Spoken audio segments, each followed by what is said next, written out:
Hi, welcome to the Wednesday Project. My name is Rick with SummerNet, and I'm here with Katie Boss from NetPass. And today we're going to talk about sales pages and how to get a stronger monetization. So, what is a sales page? So, when you're looking at selling something online, either a product or a service, you want to create a system or a funnel that gives the least possibility for a person to leave. So your goal is to get them to take an action, which is either going to be to capture their email address or to make a sale. So, what's the difference between a sales page and a regular page? How does that drive more focus on that action? So a sales page is a dedicated page on your site which might not be linked to from another part of your site, and it's something you would send direct traffic to. So either through like pay-per-click or some kind of a direct social marketing campaign or banner ads. What is it? What's the structure of the page? What is it typically? How does the funnel work at that point? So your sales page would be usually long form copy, possibly with a video, and lots of parts that talk about the benefits of your product or service, and testimonials.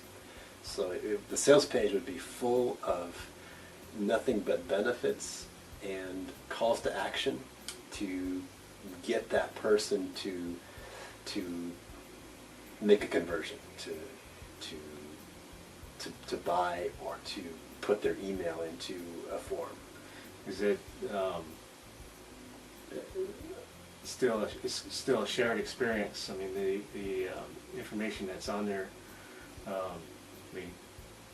with the benefits and stuff, but it could typically be more information, and enticing information to get them to get to the next step. Yeah, it's information that's really designed to make them want to learn more. So it's sort of a teaser, but it's also something that makes them interested and excited and ready to take a next step. So they have a desire to find out what's on the other side. So either if they're putting in their email address on the sales page, there's a sense of wonder and interest in getting to the second page to see what you've got for them, because it's got to be good. Or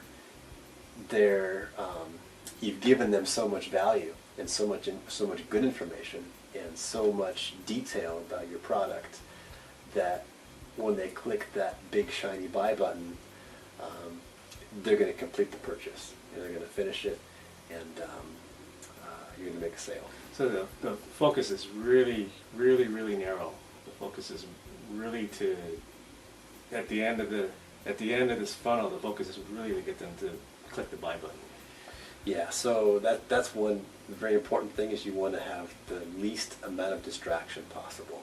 So you don't want to give them any opportunity to do anything other than what you're asking them to do. And you should only ask for one thing.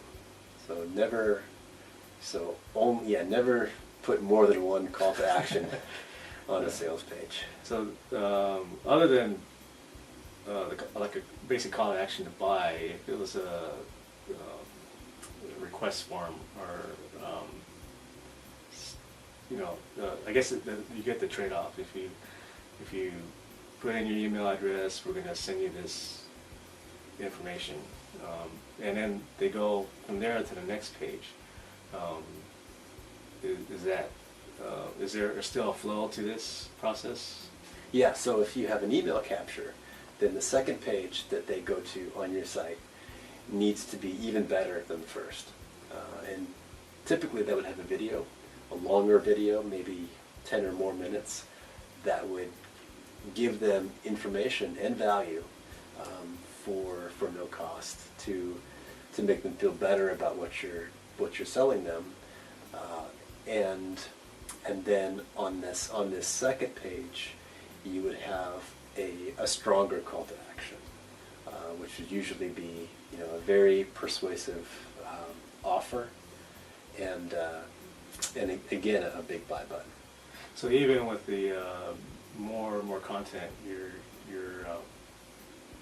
really you've got that person engaged enough that their willingness to spend that time on that page is worth it to them. Yeah, so they're interested in what you've got. They're engaged with what you're saying and what you're offering, and they think it's going to be of value to them. And then you've got to make the content good enough to demonstrate and to show them that it's going to help them. And if they believe you that it's going to help them make their life better or take pain out of their life, then they'll buy, usually right then. Is that part of the strategy? Is it to get them while they're hot?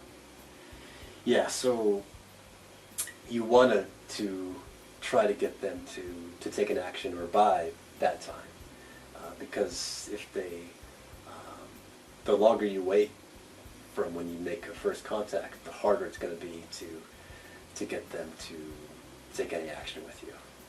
Yeah, that makes sense. I mean, that's if you're talking about that last part of getting that sale, you want to be able to close and make the sale happen. Yeah, and also if you capture their email, then what you do is you send an autoresponder immediately with something of value. It could be a free download, it could be a complimentary PDF, and then after you give that, then they'll be receptive to the next email that you send them, which could have an offer to buy something for sale. Yeah, I mean, at that point, they're basically a customer, so then the offers to sell them on other things, they already know who you are and how you operate, so it makes it a second buy a little bit easier. Yeah, so with the sales page, once you've got their email, then you've got them to buy one thing, then you've got the customer, and as long as you keep providing value, then they'll keep buying from you. But you definitely don't want to spam them. You don't want to send them a lot of sales offers right away. Yeah. And keep the information to sales high.